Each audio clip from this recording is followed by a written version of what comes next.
હાણા ડુંગરના દર્શન કરવા જઈએ એ પહેલાં આપણે એક નદી આવે છે અને નદીમાં આપણને કમળ જોવા મળે છે. આ નદીમાં જો હાર્દીપ ને હર્ષ ને જયેશ, તો હાલો હું તમને મગર પણ છું. આમાં મેઘરવતી હોય તો આ છે કમળ. કમળ કાદવમાં જ ઉગે ને,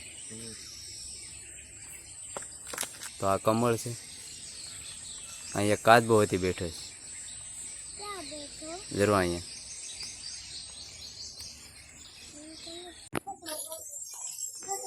તો ભૂતરા દાદાનું મંદિર તો આપણે જે સામે જોવા જવાનું છે. જો એટલે પણ એ સીડીયું છે. અહીંયા પાર્કિંગ પણ બહુ જોરદાર છે. અહીંયા ગાડીઓ એમને મૂકી દીધું છે ને પહેલાં તમને ગુફાઓ અહીંયા ગાડીઓ મૂક્યું છે અને સામે જ ગુફાઓ છે. આ ગુફાઓ છે તો ગુફાઓમાં થોડાક અંદર જાય ગોળો ને એવું આપણને જોવા મળશે. ભીમનો ગોળો ને અહીંયા સેવ જોવા મળશે. હજુ વહેલ જો આ રીતની કંઈક ગુફાઓ છે. અટાણે તો બહુ બધું ખંડેર જેવું થઈ ગયું છે, પણ પહેલાં બહુ બધું વ્યવસ્થિત હતું. આ છે ભીમનું હાથીખાનું, કેટલું જોરદાર છે. ઇતિહાસ એમ કહે છે આ ગુફાઓ ભીમવે ને એને ગોળી હતી.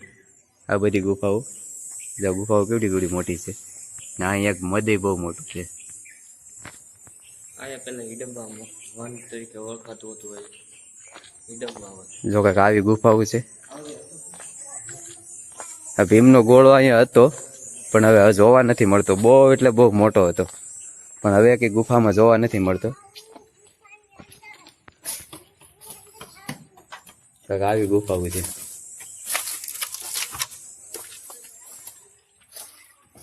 છે ને મોટી મોટી ગુફાઓ.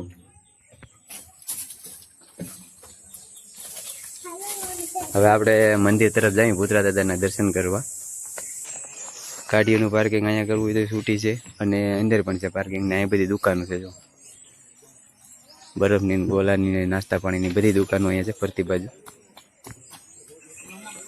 ને આ સીડીઓ જાય છે મંદિર તરફ. દાદાના દર્શન આપણે પછી કરવા જઈએ. આ ડુંગરો છે ને ના તો છે સીડીયું, પણ આ એક ડુંગરો છે ના સીડીયું નથી. હવે આપણે દર્શન કરવા જઈએ મંદિર તરફ. દાદાના દર્શન કરવા જઈએ. જો હર્ષને હાલજો, હર્ષને આદો. તો આ છે મંદિરની સીડીઓ, મીડિયમ સીડીઓ છે. જાયજો સીડીઓ નથી, ખાલી પછી સીડીઓ છે ને જો આપણે સામું જ દેખાય છે. બહુ સરસ એટલે સરસ જગ્યા છે. ફૂલ ઝાડ ને એવું કેવું બહુ સુંદર છે. જો અહીંયા એક પાણીનો વેવડો છે, એ હોતી હું તમને બતાવી. જે વેવડો છે ને પાણીનો, આ ડુંગરાની ઉપર વેવડો છે. છતાંય ગમે ત્યારે લોકો આવે ને પાણી એમાં હોય જ. અને અહીંયા જે માનતા ને મેનેલી હોય ને એ બધું પાણી એમાંથી જ યુઝ કરવામાં આવે છે.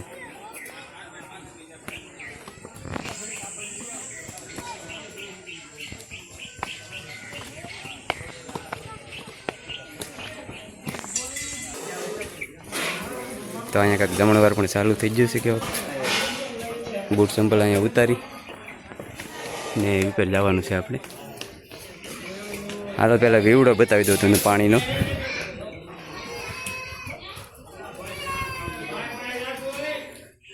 અહીંયા પણ ગુફાઓ છે એ જોવું આપણે. પણ જો આ વેવડો છે, આ ઢાંકેલો છે વેવડો. અહીંયા પણ એક ગુફા છે, એ જરાક જોતા આવીએ આપણે.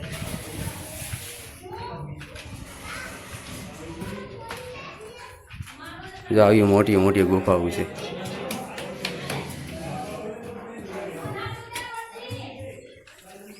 ને આ વિપર ઓલો ડુંગરો ચડીએ ને ના પણ ગુફાઓ બહુ મોટી છે. આ હાણા તમને ગુફાઓ બહુ જોવા મળશે.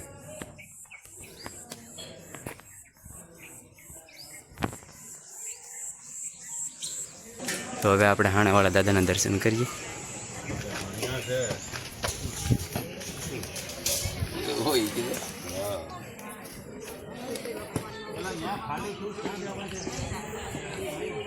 તો જો વિપેર કાંઈક આવી જગ્યા છે ને અહીંથી નજારો કેવો આવે જો.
દાદાના દર્શન કરીને હવે આપણે જઈએ છીએ વિપેર, ડુંગરા વિપેર. ના પણ આપણને દર્શન થાય તો આદો અને હર્ષો હાલવા માંડ્યા છે.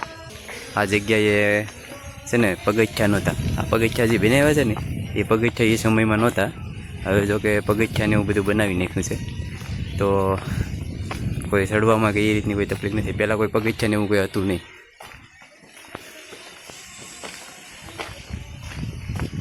થોડાક પગથિયા ચડી જાય એટલે આપણને ડુંગર જોવા મળશે.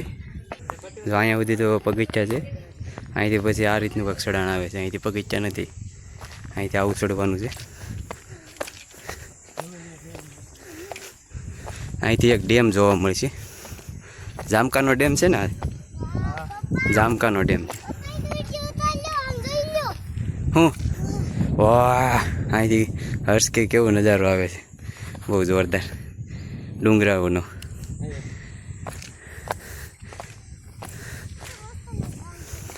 હાણા અમે પહેલાં બહુ આવતા, નાના હતા ને ત્યારે. ને અટાણે વરસદીમાં એકાદી વાર તો આવી જ જઈએ. અહીંયાનો ડેમ બહુ એટલે બહુ મોટો છે. ને અહીંયા છે ને જે લોકો આવે છે એ બધા ટીકલીઓ કરતા જાય છે. જો હર્ષું કરે છે, એની મનોકામના પૂરી થાય. આદાની મનોકામના પૂરી થાય ને અસલાની થાય. બે ટીકલી કરી નાખો એટલે તમારી બેની મનોકામના પૂરી થઈ જાય.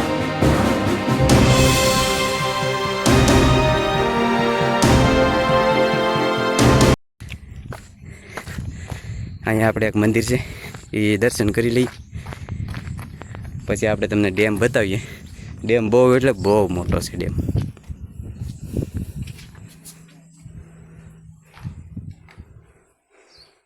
મિત્રો મંદિર તો છે, શરણ પાદુકા છે જો મંદિરમાં. અને આ છે કંઈક ડેમનું વ્યૂ છે ને, જોરદાર ડેમ.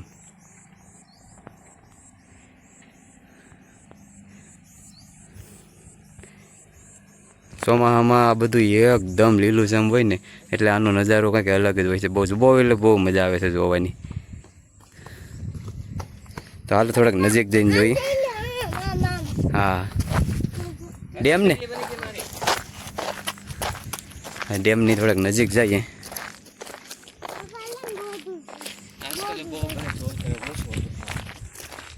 હજી તો આ અત્યારે ઉનાળો છે ને ચોમાસામાં ને તો આ કેટલું બધું સેટ ઘણે સુધી ભરેલું હોય છે.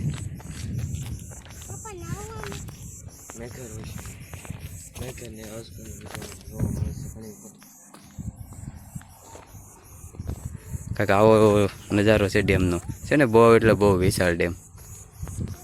ચોમાસામાં તો આ જગ્યાનો કંઈક અનુભવ કંઈક અલગ જ હોય છે, કારણ કે આ બધી વસ્તુ છે ને હાવ લીલું સમ હોય, વાતાવરણ એકદમ લીલું હોય.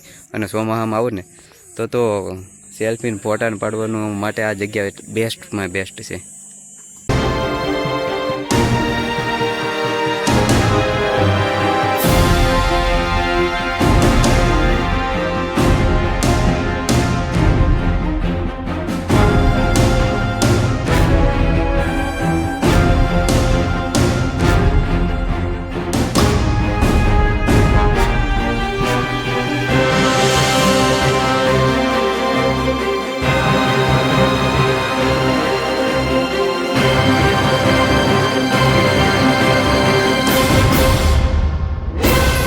મંદિરની આપણે વિપે ડુંગરે જતા હોય ને ના, એક અહીંયા ગુફા આવે છે, એ ગુફા જરાક જોતા આવીએ.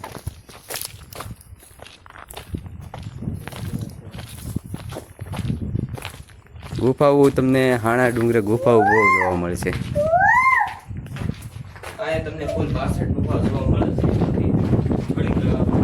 અહીંયા પવન કેવો આવે, જોરદાર પવન આવે છે. જો અહીં ઉભો રહેજો, જો અહીંથી પેડા હોય ને પવન ખાવાનું લાગે છે.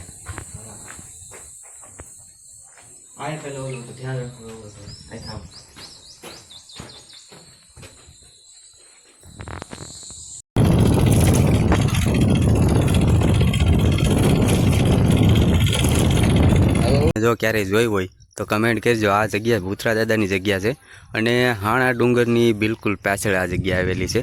બહુ એટલે બહુ સરસ જગ્યા છે.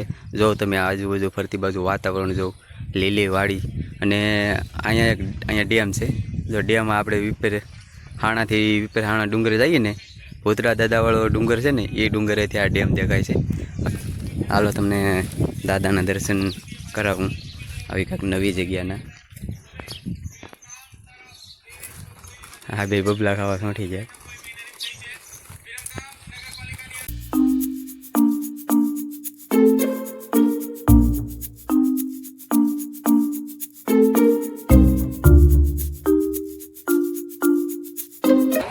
ફરતી બાજુ બહુ એટલે બહુ મસ્તની સરસ જગ્યા છે. અને જો ચોમાસાના ચોમાસાનું વાતાવરણ હોય ને આવ્યા હોય ને તો આ જગ્યા એકદમ લીલી છમ અને બહુ એટલે બહુ સુંદર દેખાવની છે. અને શાંતિથી અહીંયા બેઠા એવો સાંયો પણ છે જો.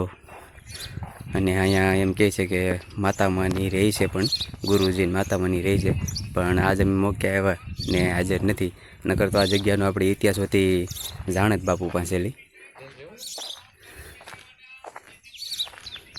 અહીંયા પાણીનો ગોળો છે, મેં પાણી પીધું, એટલું ઠંડુ પાણી છે સરસ મજાનું.